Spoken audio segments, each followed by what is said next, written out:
Good evening. As we begin and in preparation for our program today, I just want to remind you of the protocol for our Zoom presentation today. So if you would kindly, please make sure your microphone is muted and you are viewing in speaker mode for the recommended experience for tonight. We'll start in just a minute.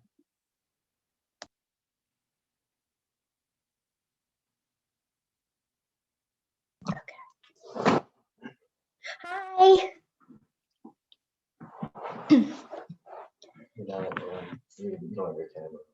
Where's my camera? Oh, wait. Okay, hold on.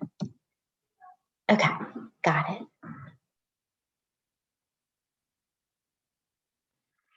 it. Good evening, everybody. Thank you so much for joining us. I am really excited for you to have this program this evening and to hear from some of the newer members of our community who are bringing this to you, and really, a timely and an important topic for you all to hear about. And as you'll see, we've put together a real dream team to give this to you tonight.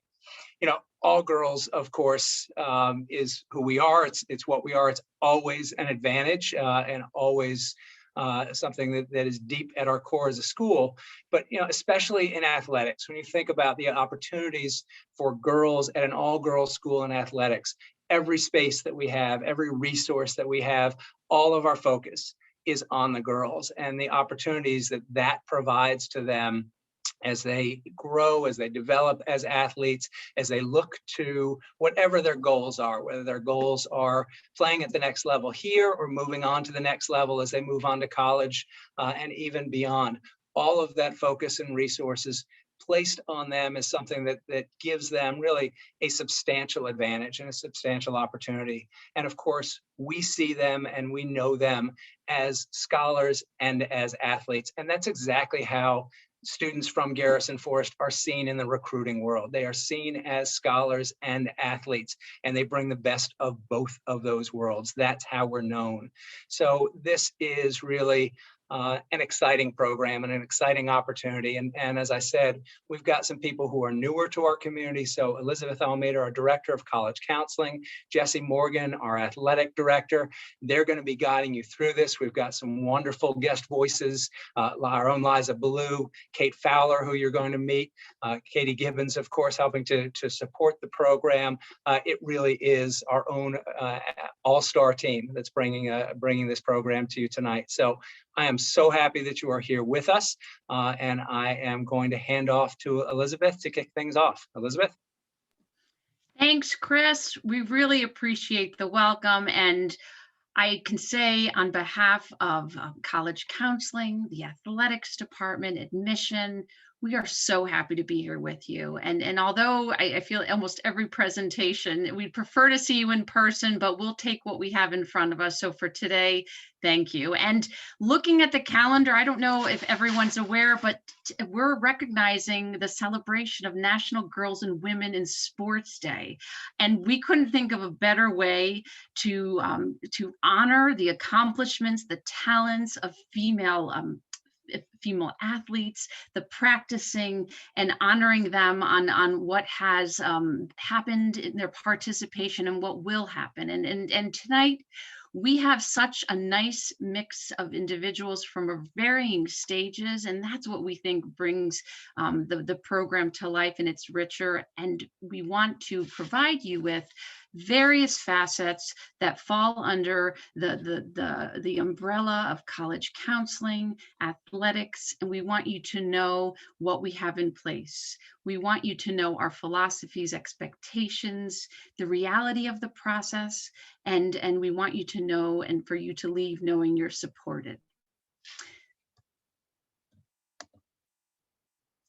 So here we are. So I'm Jessy Morgan, Athletic Director, myself, Elizabeth Almeter, leading the College Counseling Office.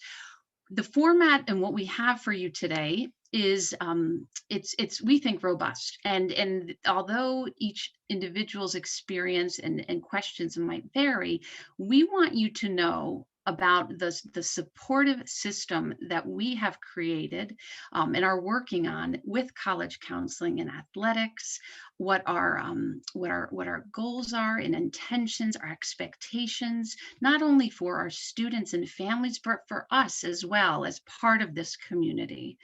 We want to emphasize the roles that a student has, the student athlete for that matter, the parents and the community supporting. And we think a good portion of tonight's program, we want to focus in on the voices that you do not hear often, the coach's perspective. It's getting inside that coach's mindset, the reality of what is out there, what others are hearing, and just kind of distilling it to a matter of figuring out what you need to know and how to plan accordingly. So this can't be said enough. Fit is what we come down to here at Garrison Forest. We could be talking about academics, athletics, it can be about career aspirations, but we firmly believe that there's a good fit for each student that seeks it. And what we want to do with our partnership of college counseling and athletics is to support the student and family in their intentions and goals and to help them find the school that's a good fit.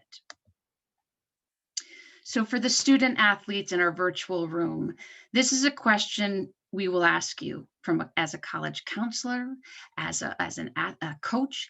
We want to know where you see your sport. And it might change in terms of where you see things going, but we want to make sure as these touch points through you to see if we're on the same page.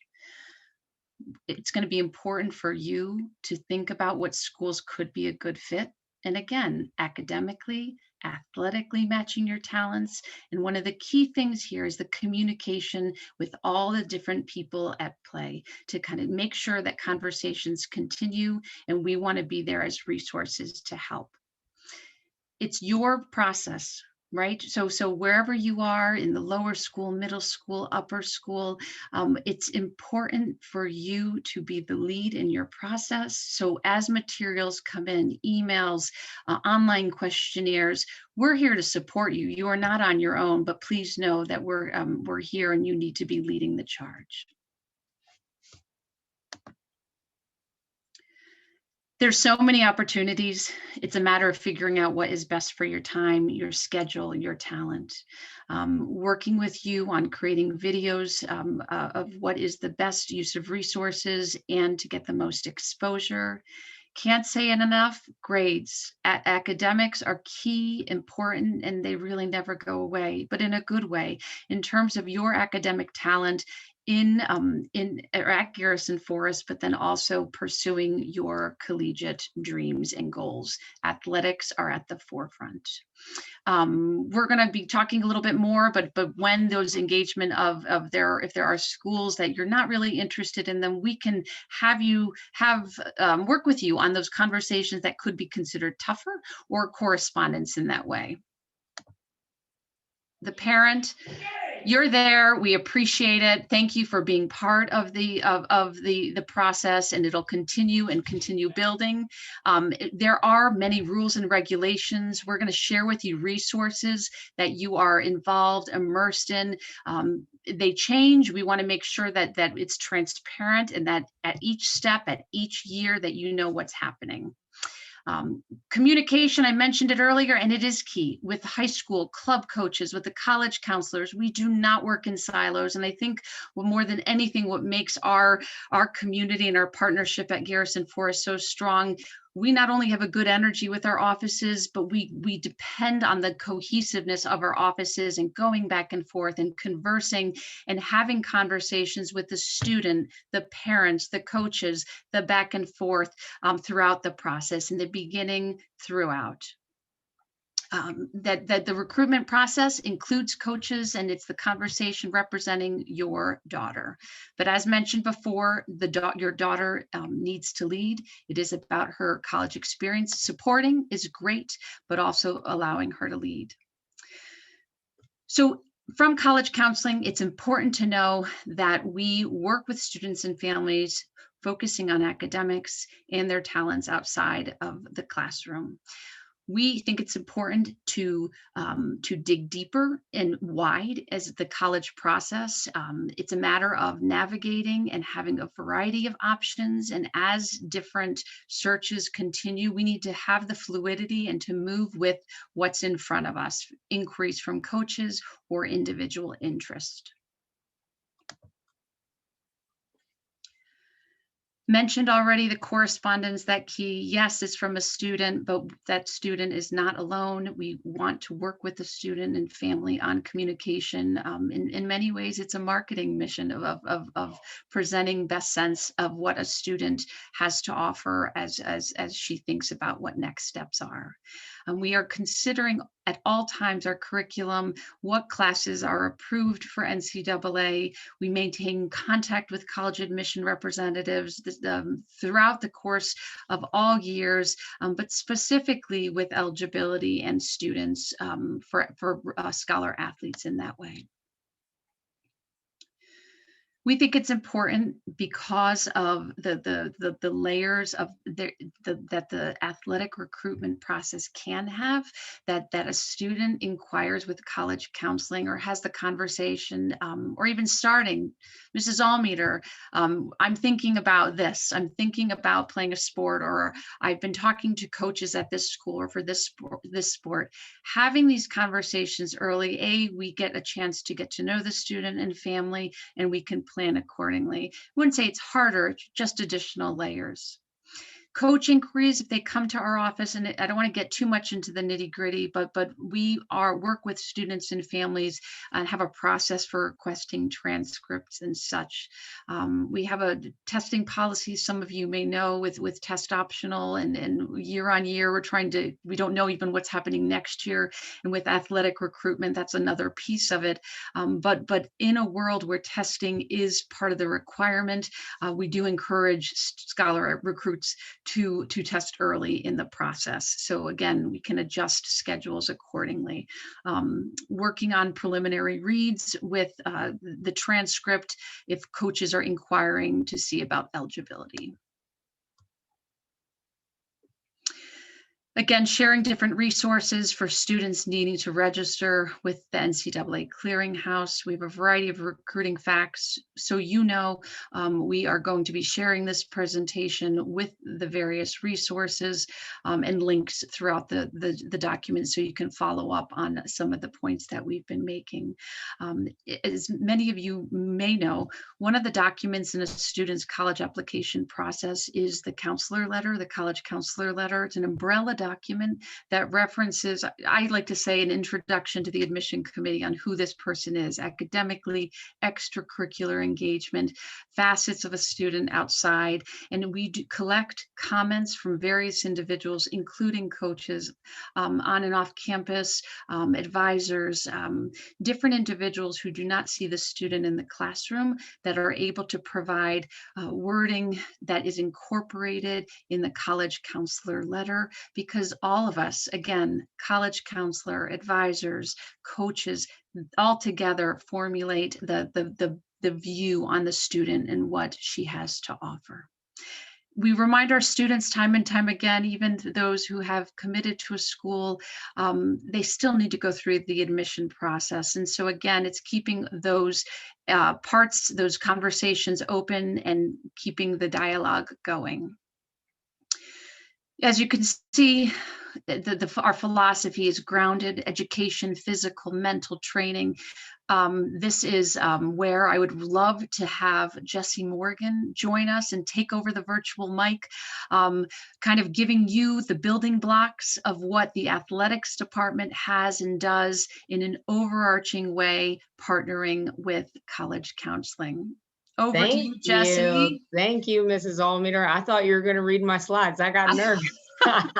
No, I'm so excited to get to work alongside Mrs. Almeter, and I just hope we're able to convey our passion for helping your daughters in this search in the next level, because to me, it's not really a four-year commitment that you're looking for. You're really investing in a 40-year commitment. This is where your daughter is going to meet her lifelong friends. It's the people that she's going to invite to her weddings. It's the people that she's always going to go back to reunions, a lot like Garrison is. So it's a tough decision. There's so many great schools out there, and we want to make sure that we are here to educate you and inform you so that you can make the best decision for her.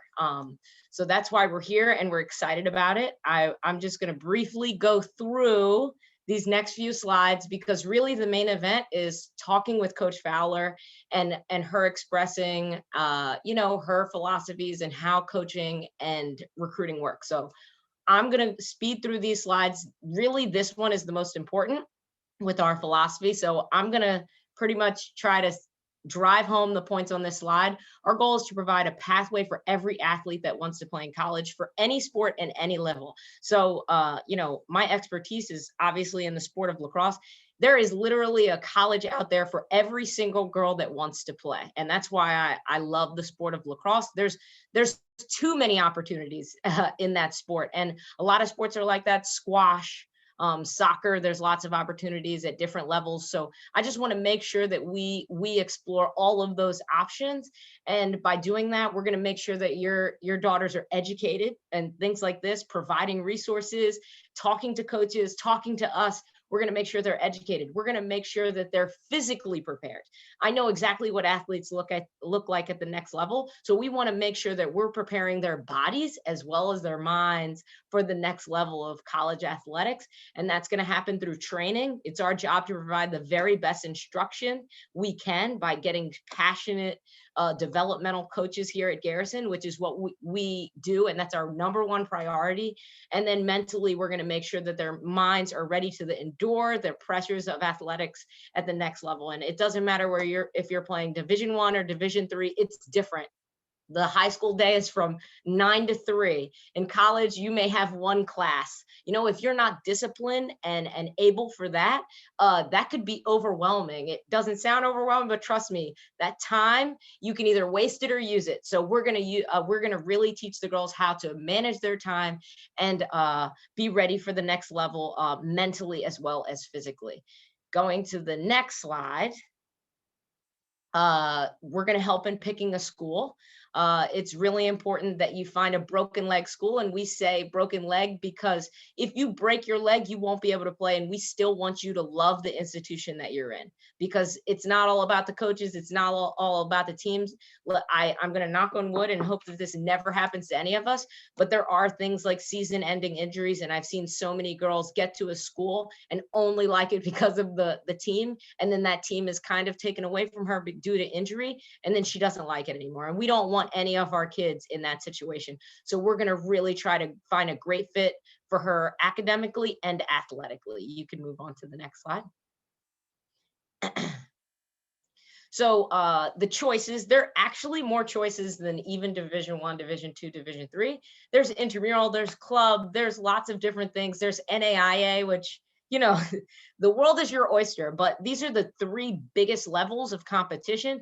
And within them, Division I and Division II have scholarships. Division III has different things like merit and other types of aids that they can give. So I'm not going to say that sometimes Division III can put together packages that are much better than you could get at Division I. And I don't think a lot of people know that. Hopefully in our discussion with the coach later, she can touch on that. But that's why we're here as resources. So knowing the difference between each division is important, and knowing where you fit in those divisions is also important. And that's where coaches and evaluators can help you, alongside your club coaches, can help you decide where best to go. Next slide. Okay. Other factors are conferences. So not all conferences are created equal. There's powerhouse conferences. If you want to think about the Big Ten, the ACC, these huge football having schools, the SEC, athletics rules at those schools. And with that comes a lot of added pressure, to be quite honest, and a lot of influence from athletics. So if you go to a school that has huge athletic influence, you want to use your talent to try to get into that school. And that's what people do. There's D3 schools like the Ncaa, where it's Amherst, the schools that everyone wants to go to up north that are super athletic and academic, and it's super rigorous, and people love these schools. They love to be a part of them. So it's just as competitive. The Ivy League is a conference where they don't provide athletic scholarships, but most of the schools in that league have incredible endowments, and not many people play full boat to go there anyway. So there's lots of options. Not everything is created equal. Deciding between what conference to go to and what division is so important, and we want to be here to help you. Next slide. All right, so rules and the NCAA, the governing body that kind of does everything in terms of athletics for coaches. It's important that you understand the language of the NCAA, understanding the rules and regulations, how eligibility works. I mean, this could be an entire Zoom in itself, so I'm not gonna touch on everything here, but on this slide has a lot of key points in how do schools calculate, if I'm eligible to go here, or if I'm eligible to play. If your GPA falls between a certain range and your SAT scores fall between a certain range, you will be declared ineligible to play in college. I don't foresee that happening to anybody at Garrison, but it happens. So just things like that to look out for. Keeping your grades as a priority is super important, even though we're athletes. The national letter of intent is good to touch on because it's given to kids that are offered athletic scholarship money. So if you're not offered athletic scholarship money and you're a recruited walk-on, you wouldn't sign an NLI, but you would still be recruited to go to a particular school. So there's lots of pathways and avenues to get to a school. You might not sign an NLI, but you're still going to be participating in play. And then maybe you can earn your way to a scholarship. So that's just a different type of option. Thanks. Perfect. We're to the coaches panel. That's what I've been waiting for all night. So hopefully we can answer a lot of your questions. And I want to make sure that we introduce Coach Fowler nicely. Yes, and before we get to Coach Fowler, I get to say a few words because I have the pleasure and the honor of introducing her since she is one of my longest, dearest friends and teammates. So just to harken back to what Coach Morgan was saying earlier, and this is a 40-year choice. These will be the people in your wedding. They will be your best friends forever. So Fal, I love you, even though we told you you stunk when you were in college. You're actually very good. It's exciting to think, that we've known each other for 10 years. It makes me feel super old, girls, but you have so much to look forward to, and you'll meet some of the best people of your lives. If you had asked me in college if I thought Fowler would have made a good coach, I would have said yes. I've never played with anyone that has such vision and toughness and accuracy in every movement that she made. But it's actually been more fun to watch her succeed as a coach than it was even playing with her. And I know that she's an incredible mentor for her athletes. So to get to it, Kate Fowler is currently in her third season as head coach of the women's lacrosse team at Division III Washington College. It's in her only full season at the helm, she guided WAC to a 12-6 record and Centennial Conference postseason berth. The Shorewomen spent 6 weeks ranked in the Division III National Top 25 rankings and had a program record of 5 all-conference and 2 region student athlete honorees. Prior to her time at Washington College, Fowler spent 5 years as an assistant coach at Gettysburg College, helping lead the Bullets to a 94-15 overall record, 3 Centennial Conference championships, and back-to-back Division III national championships in 2017 and 2018. Not easy to do. Fowler started her coaching career with 2 years as an assistant coach and defense goalie coach at Connecticut College. She is a goalkeeping and defensive specialist, and she led Connecticut College's defense to their lowest goals against average in 12 years and was responsible for a Gettysburg goalkeeping unit that finished in the top 5 in the country in goals against average 3 times and led the nation in save percentage in 2018. Her Washington College team improved its goals against average and save percentage each of her first 2 years. Fowler is amazing. She's a 2-sport college student athlete, played 4 years as a goalkeeper in both lacrosse and soccer at Hamilton College, served as a team captain in both sports in her senior year. In lacrosse, she helped lead the Continentals to 4 consecutive Liberty League championships, 3 consecutive appearances in the NCAA Division III semifinals, and led the Continentals to win the 2008 national championship and finished as national runners-up in 2010. Fowler was named to the NCAA all-tournament team during both of those postseason runs. She was also a three-time All-Liberty League selection in lacrosse and earned Liberty League all-academic team honors in both sports. So you're going to hear from an incredible coach who's done a lot so far and played a lot. I'm also going to introduce somebody that's already spoken tonight, which is Jessy Morgan. And I'm not going to run through all of her credentials, but we threw them up on the screen. Jessy is going to speak to us from a Division I perspective and through her coaching experience. Because of NCAA rules and having younger players on this call, Division I coaches are in fact not allowed to speak to anyone younger than junior year. So Jessy is going to bring in her experience as a former Division I women's lacrosse coach, and you can see a lot of her highlights up on this screen.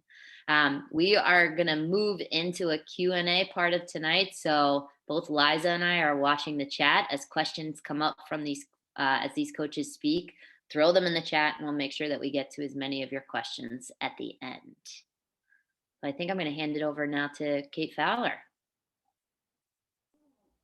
Thank you, Katie, or Gibby, as I call you, from, again, our many, many years of knowing each other and getting to play together. I should note, too, that Katie was also a part of that 2008 lacrosse national championship team. So she also has some great athletic background in her. I'm really, really excited to be here tonight to kind of give the coach's perspective. I have been at the Division III level for my entire playing and coaching career, so I can speak more to the D3 experience and the D3 recruiting process than the other two divisions, with a little insight there as well. But honestly, I just really wish that every prospective student athlete that I recruited got to go through that presentation that you all just listened to. That was incredibly thorough in how to develop a set of priorities for what is important to you academically, socially, community-wise, athletically in your college search. And I know that you have great support behind you in the college counseling services, your coaches, and your athletic department as well. So I'm happy to answer any questions that anyone has. So, throw them out there, or I can keep talking if no one has questions as well.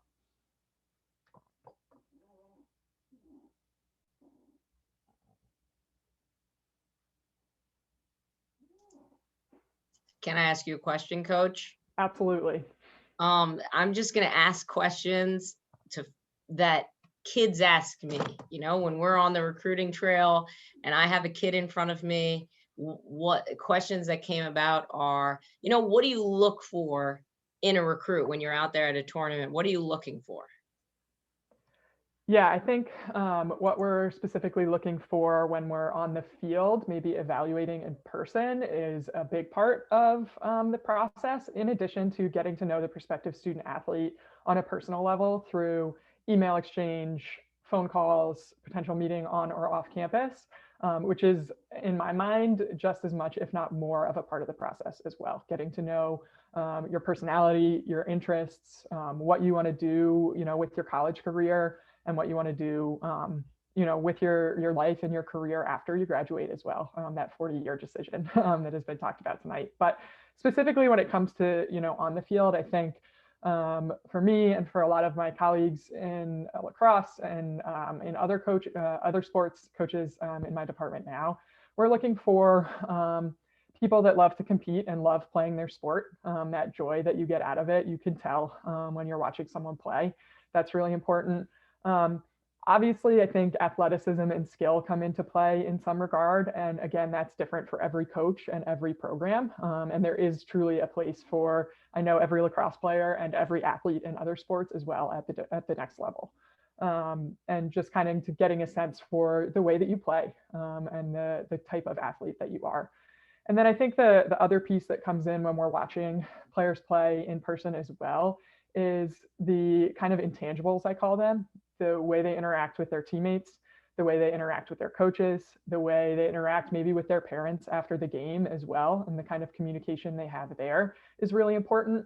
The players that, pick their head up after they make a mistake and work hard to get it back, or the players that are high-fiving their teammates and celebrating their successes just as much as they're celebrating their own successes. So, general overview, not so much lacrosse specific, but those are some of the things that I'm looking for in the recruiting process. And I know that, some colleagues and other coaches are looking for as well. I have another one. Sorry. No, go ahead.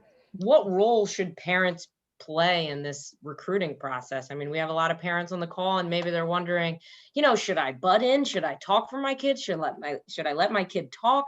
What role do you enjoy parents playing? And let's talk about at tournaments and maybe in your office. Those two places are important.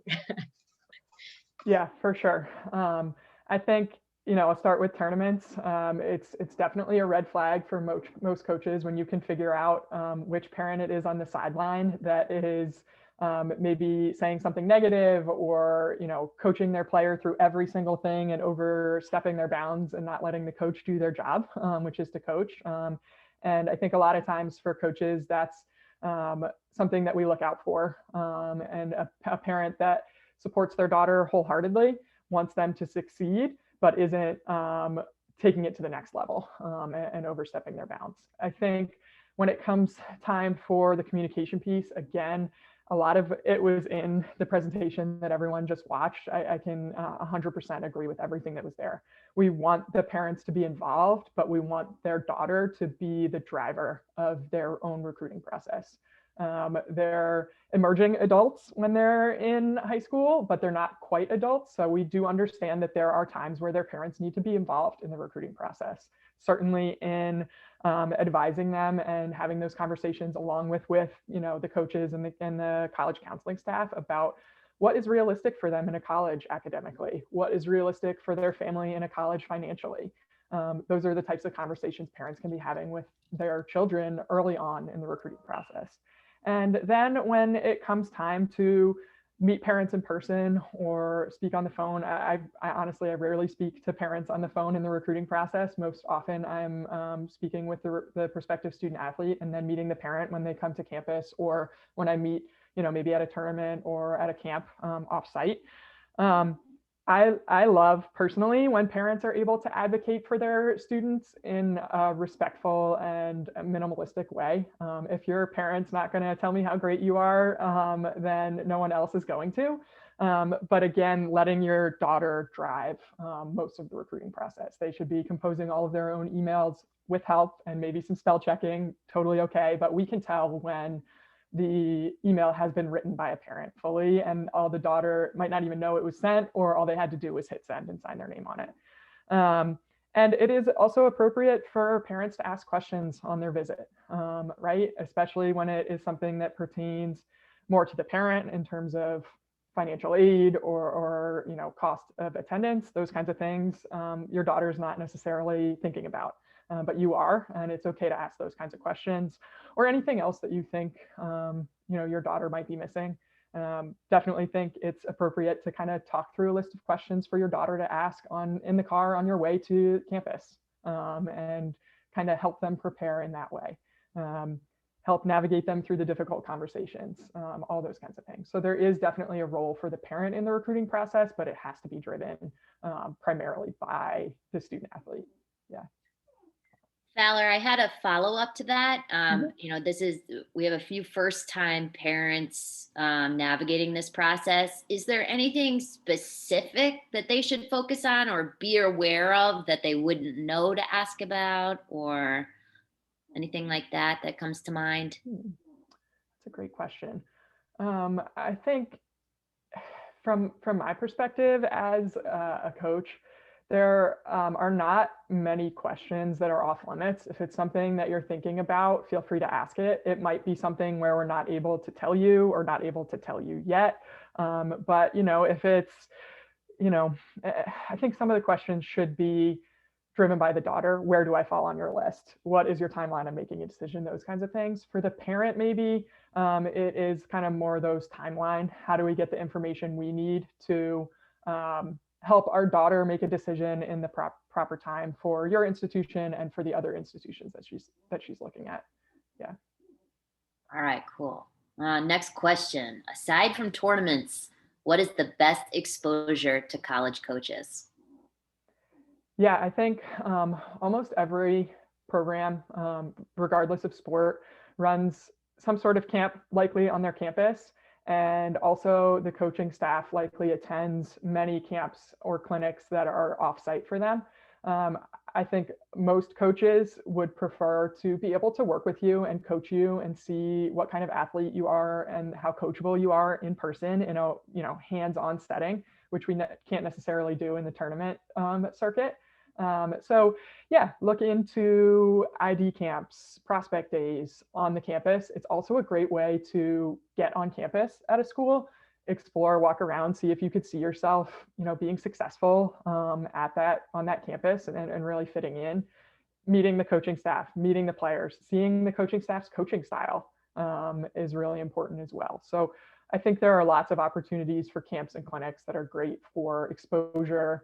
I know that a lot of them are, an extra time investment, an extra financial investment, and you can't go to every single one. So that's where that targeted list comes into play. You've identified the top schools that you're interested in that fit your academic and athletic needs and desires. Target those, 5-10 schools to go to their camps or go to a camp where their coach is going to be present. Can I say two things, Katie? You add. Yeah, I want to say two things. So I tell parents this all the time. Recruiting is like dating.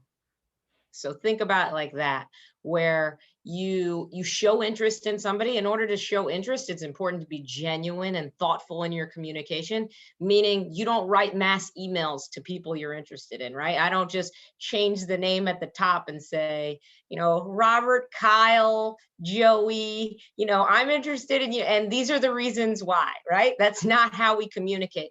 It's really important that if I am interested in Virginia, let's just say, I write a thoughtful email to the coach that says how much I love Charlottesville and how I appreciate her experience of being a Division I coach for 20x years, instead of just writing the same email to a million different coaches, changing the top. I cannot press that point home enough, that it is a relationship. You signing that NOI is marriage. You have signed your life to that institution, and they have signed their life to you. And so the courting process is recruiting. And the more genuine and thoughtful you are within that process, the better your marriage, the stronger the foundation. The more time you spend with that coach, the stronger the foundation when things don't go right, as they don't go in marriage. So that's just my example of, if you think about it like a real relationship, I think you'll get a little bit more out of it. Cool. Thank you. For 2023s, when do you recommend they take the SATs, and how important is it for a 2023 to have tests scored before junior year? I think this one kind of depends on the level and the sport and the colleges that you're looking at. I know maybe your college counseling people can have a better advice on this one, but it's definitely an appropriate question to ask the coach of the school that you are interested in. When do you need me to have taken my SATs? When would you like me to see scores for me? And they can advise better, because it is so different across different levels and across different sports, for sure.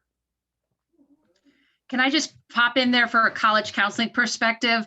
I'd have a very different answer for this if we were not in a global pandemic, right? So I mean this because for the questions on class of 2023, we are working under the assumption that students who do register to take the SAT or ACT will be able to sit for the test on the Saturday when it's available. I can't say that happened for prior classes. So looking into the spring moving forward, I am hopeful and also determined in many ways that there will be SAT testing centers open on Saturdays. And again, if a student is inquiring and is running into hurdles, this is a great point to come to college counseling. We can talk to see if they'll accept the PSAT. Will they? I mean, we can have this back and forth to assist in that way. Cool. And then I'm seeing a lot of questions in the chat around game highlight film video. Jessy, you answered some of them, but any tips or tricks or preferences, you guys, that you see all the time? I tried to give my tips, and Coach Fowler, you can say your tips and tricks, but I have the attention span of a goldfish. So I know that when I was watching film, and if you give me an entire game and I have to look for a person that's yay big on a screen, it's tough. You want to make it super clear, dummy proof for coaches. It needs to be, this is my name, this is my grade, this is who I play for. A highlight, these are my skills, this is my position, and make it so clear that anyone could see it. Like it should be a highlight, and it should demonstrate your best clips. I've seen highlights of people getting turnovers. I don't know why you would put that in a highlight film, but try to avoid that. But Fowler, you should say you're getting the highlight films now. I'm so glad that I'm not a coach anymore, because these videos would be too much for me. I was going to say, you should feel very fortunate that you got out of college coaching before the pandemic hit, because film has become, for all levels, so much more of the recruiting process in the past year, to be honest. And there has been, there's a recruiting dead period on D1, all of D1 coaches, I think still right now. So they haven't been able to get out and watch in person. They've been watching highlight films and full games and trying to find you. A couple things on the highlight reel, and I totally agree. Make it as clear as possible. Sometimes the quality of your film you can't necessarily control, and you have to kind of go with what you're given. But I would say a couple things. One, there are so many services out there that can do it for you, but there are so many ways to do a really accurate and successful highlight film for essentially free, with a little bit of elbow grease and intention in kind of learning how to do it. You can take raw film and put it into iMovie and add some circles to show who you are and make it clear, like Jessy said, and upload it onto YouTube for free without spending a dime of your money, other than maybe some YouTube tutorials on how to use iMovie. So there are lots of ways that you can do it without kind of the glitz and glamour of fancy mixtapes and, stars going everywhere and all that kind of stuff. It can be really, really simple. We've seen it all, trust me. Cool, thank you. You mentioned camps are a great way to get to see programs. How about ID camps? Worth it? I think so. Yeah, again, like I said earlier, I think it's a great way to see the campus, see it in a different way, get to be coached by the coach and see their coaching style, get to interact a lot of times with their current student athletes and get a sense for the team culture and the way that they interact with each other as well. So again, I don't think it's realistic to go to, all 265 D3 women's lacrosse schools worth of ID clinics, but if you target a few, I think they're really, they can be really valuable in the recruiting process. I have a story. It's worth it. It's worth it. It's going to explain this. So the ID clinics, people don't like to go to those because, they can think it's a money suck, or, these coaches are just trying to take my money. But remember, this is like dating. So the more you can put yourself in front of a coach, the better. It strengthens the relationship. So this is my story. I had a kid. I was going to do a camp at George Mason, and she drove from Florida, and I was leaving. We had just had practice. She came the wrong weekend. They drove from Florida to Fairfax, Virginia. And I was like, man, this stinks for you guys. Sorry, no clinic today. And then the next week we had the clinic. She drove back. I took that girl because, if that doesn't show determination and passion for wanting to come to George Mason, nothing else. I didn't need to see her play. I don't need to see you play. This is all the proof I needed. And that girl ended up being one of my best defenders.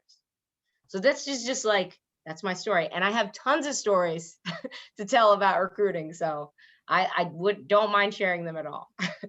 I'm going to add one thing too, and that's a great story, and it's so true. And Jessy, you said it earlier, showing interest and showing genuine interest is really important. You mentioned emails. I've gotten plenty of emails that are like, "Dear coach, I'm interested in your school. Here's my info." Take the time to put my name, to put my institution, to maybe say something about why you think Washington College is a great fit for you. It takes a little bit more time, but take that time. And coming to a camp or a clinic on my campus also shows a genuine interest. You're taking the time to drive up from Florida or to come out, to campus. So that genuine interest is a really important part of it as well. Great. Can you guys talk about the difference in time commitments between D1 and D3 athletes? I can speak to Division III, given that that's where my entire history is. And it is different between conferences at the Division III level as well. And it's different for different sports in different seasons. So I coach a spring sport. The fall sports and winter sports are slightly different as well. For lacrosse, for example, at Washington College, there is a pretty significant commitment in the fall semester, which is not our traditional competitive season, where we are allowed as an institution, and this is across most of D3, except for a couple of conferences. The Ncaa is a big one. They do not have fall ball, but a lot of Division III schools do have that 16-day fall ball in the fall semester when they're not competing in games, once or twice every week. A big time commitment in the weight room, which I know is true at the D2 and D1 level as well. And in season, I don't think there are quite as many differences. Most colleges across all levels are playing 1 to 2 games a week, are practicing, whatever 4 or 5 other days, and have at least one off day, if not more, every other week. But Jessy, you can probably speak a little bit more towards at least the fall, maybe for D1, and how that's different. I can speak to it, and so can Liza, because she was a student athlete under my coaching at Virginia. And I think, Virginia is known to be an academic and athletic, equal. I used to call it 1A and 1B. There was no 1 and 2. They both need to be strong priorities in your life. If you're attending a school that takes it seriously and you're competing for a national championship, maybe I shouldn't say this, but they are both very, very important, and that there's no doubt about that. And the priorities get stressful sometimes because it takes a lot of time. You have to put in a lot of time at that level to perfect your craft, and that's in any sport. You're pretty much, and for women, that's like as high as we could go for so long. That was our profession. This is as high, other than US. Playing for a national championship is our Super Bowl. So it should be a time investment. It should be something that you're putting your all into, because there's only a few things guaranteed. You only get 4 years. The NCAA only allows you 4 years, and then it's over. And I guess us athletes on this panel know that better than anyone else. Once it's over, you will never have anyone yelling at you to run again. Like, you're going to miss that so much. So when you're there, you should value it and absorb the experience and love every minute you're running. Right, Liza? Every minute? Yeah, totally. Right. So, yeah, it's tough. It's hard. It's challenging, but that's why you signed up. If I can just add, one of the best pieces of advice I got when looking at colleges, and I heard it from a director of admission, and I think it's a worthwhile question to ask both the coach and the admission office at any school you're looking, is about time. How do they structure their day? How do they structure their off season? Because it demonstrates something about the culture of a team, the culture of a program, and I think it's a worthwhile question because it is about investment. I like that you call it our Super Bowl. That's what it is. It's super fun. You get a ring. Super Bowl. All right, switching gears a little bit. Opinions on recruiting platforms like Sports Recruits or others. Love it, leave it, don't spend the money. What do we think? I hated it as a coach. Yeah, that's a tough one. I'm sorry. I don't want to take any money out of anybody's pocket, but I'm a recruiting coordinator for a club in Virginia. Don't even ask me why I do this, but I like to help people, and I do it because I can help kids to get to where they want to go, which is the exact same thing I want to do for all of you. And they use Sports Recruits or one of those. And I hated it at first, but it's a great resource for the athlete. It's like where you can put your teams, you can research colleges, you can easily email. But for a coach, it was the worst thing. And if we're catering to coaches, I'm going to tell you girls that you don't need it. You don't need it. And especially the higher of an athlete you are, the higher ranking you are, the less you need tools like that. Coaches will find you. If you are good at putting a ball inside a goal or a bucket, they trust me, you could be under a rock and Washington College will lift that rock and find you. So that's how that works. And Coach Fowler, you can talk on it. Yeah, I've never seen the other side of it, so I wouldn't be surprised if it is very user-friendly for the athletes. It's a little tough. A lot of us have our own questionnaires that we want you to fill out on our website that have kind of all of the same information and put it directly into our database that our admissions office is connected to, that we see and use every day. Which is a lot of the same information that you're putting on your recruiting profile. So I would strongly encourage, whether you do or don't have one of those, to definitely fill out the online recruit questionnaire of every program that you're interested in. That gives us all of your information. What I don't love about like a Sports Recruit or a Connect Lax or I don't even know the rest of them, is that it's not a real email address that I'm emailing back to a lot of times. It goes like into your messaging platform. So I'm sending an email to like user 1659 at sportsrecruits.com/63569. And so it's a little harder to kind of keep track of your actual contact information and trust that it's actually getting into your hands in the right way. So that's my piece on that. But I don't think it's 100% necessary, but if it helps you, go for it. All right, cool, thanks. So talking about how often to reach out to you guys, how often should athletes reach out? How much is too much? How much is not enough? I think the right amount of reaching out is when you have important updated information to share. One of my former bosses used to use the term like this squeaky wheel gets the grease. So the more I'm seeing your name in my inbox, the more I'm going to be thinking about you and the more you're going to be front of mind when it comes time for me to make decisions.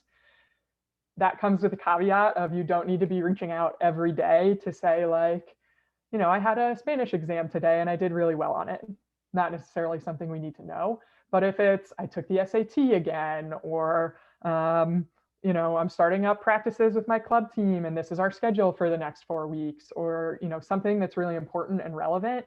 Even if it's been a little while of communication, something that's fun and going on in your life outside of lacrosse and outside of academics. I had a recruit just yesterday send me a short, like 15-second clip of something that she was doing at her school that was really important to her. You know, it could be like, I'm the lead in my high school's theater production. Here's a short clip of me doing that. This is something that I'm passionate about outside of lacrosse. Again, it's not, you know, every day or every little thing that you do, but it does pay off to show genuine interest and give actual relevant updates a fair amount, I would say. Anything to add there, Jessy, or you agree? I agree. Great. All right. Next, do athletes in Division 1, 2, 3 tend to take full course loads? Do they take reduced loads, summer courses? How does that all work? I just tried to answer that one, but I guess I'll jump on this one, and a broad one. So not every school will allow you to take a broad courses because it could interfere with the off season. So at the Division 1 level, you'll typically have an in season where you're practicing 20 hours a day and competing 18 to 25 times, you know, during that season period. But then we also have a season so for lacrosse, we also had a real pretty much season in the fall. And if you're crazy like Liza and Coach Fowler, you played 2 sports, and who does that? But you know, you wouldn't have that fall season. But it's a season, and it's training, and people take it very seriously. It's competitive, so it would be very difficult to go to Spain and come back and integrate yourself back into the team when we had an entire season that you missed.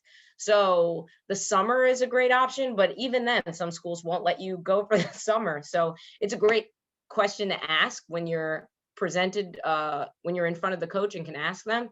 And then for the course loads, I would always recommend students taking summer school or winter courses so that they can lighten their load during the season, just because the season can be so unpredictable, and it's important that athletes get sleep. You know, there's studies about athletes getting proper sleep and hydration and nutrition, and you can't really do that if you're stressed about school. So I would always make sure my athletes took a lighter load in the spring, because if they're stressed about school, they are not going to perform well, and I need them to perform well. So that was always a suggestion. But, you know, some kids like taking 20 hours of school. I have no idea why, but they enjoy it. And everyone should do what they enjoy.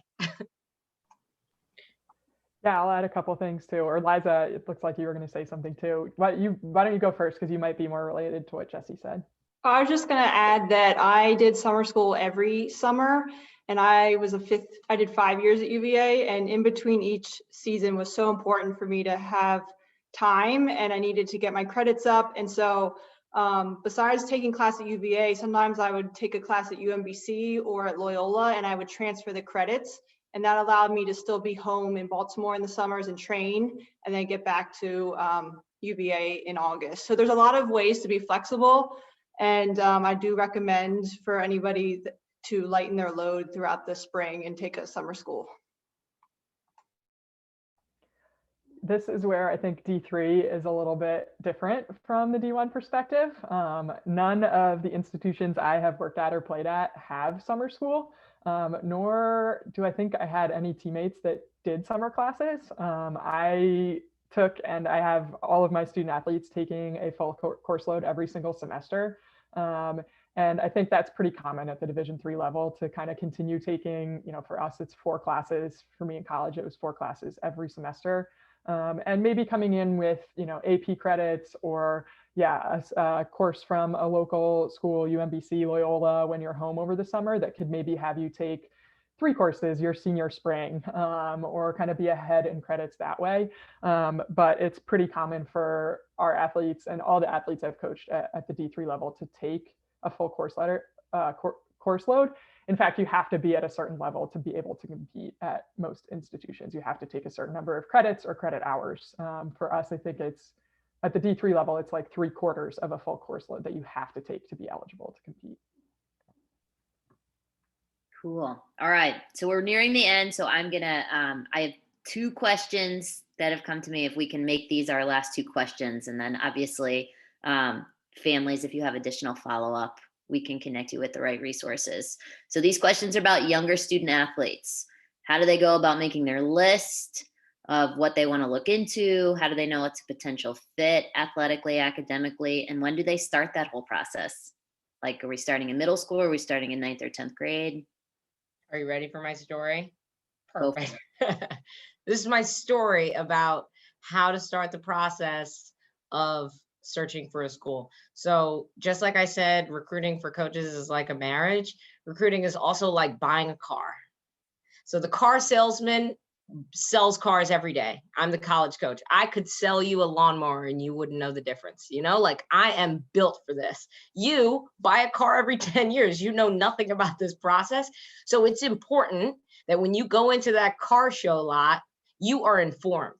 You know everything about this car. I know about the engine, the transmission, the exhaust, everything. And that's your research of colleges. So if you're buying a car, it doesn't matter when you start. It just matters how informed you are when you get there. So you can start in 7th grade. It doesn't matter. The more information that you have when you walk in that door into that office, the better your negotiation power. Because you're not buying a car, you're buying an education, but it's a negotiation. It's a monetary negotiation. It's a negotiation to get her a spot. It's a negotiation to get her a favorable position on the team. There's a lot to negotiate that I, as a parent, wouldn't put in the hands of my 18-year-old. It's way too much money on the line a lot of times. And I know some people are like, oh yeah, let the kid do all the. Some of these schools are $75,000 a year. I am not putting my $75,000 in the hands of somebody who can't negotiate bubble gum. So You need to negotiate and inform your daughter and walk in there with as much information as you can. And you need to know everything about that car. So that's my story about starting recruiting. You can never be too informed. Fowler, do you know how to negotiate bubblegum? Is there any additions there? It's so true. I've never heard that analogy, but it's so true. The way that Jessy said it. The only thing I'll add, and it was actually in the presentation, I've said this a few times, that early on, the best thing you can do for your college search process is to keep your grades up and to invest your time really well academically. Your resume, your transcript will open more doors for you than, you know, being a really great lacrosse player ever will, or being a really great athlete ever will, especially at the D3 level, and how important that academic piece is when it comes time to make a decision and for the coach to make a decision on you as well. So early on, keep that transcript up. I'm sure the parents are loving to hear that, but invest your time in your studies as well. And if I could add from the college counseling perspective to kind of round us up here, is that some of you may have heard this before, but when students and families ask when the college planning process starts, first day of high school. So taking the advice and the wisdom that our panelists have shared, including that, start conversations early, get the information, be an educated consumer, and because you know your child, right? So it's getting research information and then applying it on what's best suited. So I oftentimes have students who are in 9th grade, 10th grade. I mean, it's popping in to say hi, parents reaching out. It's a beginning of a conversation and a relationship from the college counseling perspective that goes beautifully with the athletic piece. So we are home stretching it. So I will share the ending of our presentation. So if I could, just a few other things, resources. I know that a lot of the questions, we threw so much information, and to thank our panelists. I mean, the nitty gritty, and it's so much, and yet it's all unique to the scholar athlete. But what we will be sharing as a follow-up to this evening's presentation are variety of resources, including links that we have found extremely useful. So before, when we were talking about Division I and test score ranges and GPAs, we're going to link to those documents. So I'm sure, and I hope you were taking notes, but we're going to share some additional information. One of the great resources, and I do not get any royalties for this book, we'll include a link to it. It's called Understanding Athletic Recruitment. It's a lot of good stuff, and at every different stage. So much of what we covered on a grander scale is here. Then you can take that information and we can answer it from a Garrison Forest perspective. Here are contact information. We are here for you. And although there is so much we could have probably kept talking. I could have kept listening for sure for another hour about the experiences, but we want you to know, from a philosophy perspective, from a foundational expectations, what our athletics and college counseling office are able to provide to our students and families, we think is pretty great. And that, in many ways, is what makes Garrison Forest unique, different, that we are working with the scholar athlete from an inquiry stage and throughout the process, and pivots all along. We are there to support the student and family throughout the whole process. So if I could extend a humongous thanks to Kate Fowler for joining us today. Your voice, your humor, your insight was fabulous. Jessy Morgan, wearing your various hats, the coach hat as well as the athletic director, and the stories, that alone was worth the price of admission. Liza Blue, from your experience, thank you for your talent and wisdom. And Katie Gibbons, great moderation of a panel. So to all of you, thank you for your time. Thank you for coming together and joining us here. We will follow up with the presentation and links as promised, and we'll continue with messaging from both of our offices. We're pretty proud of what we have to offer, and we want to share it with you. So for this evening, thank you all and good night.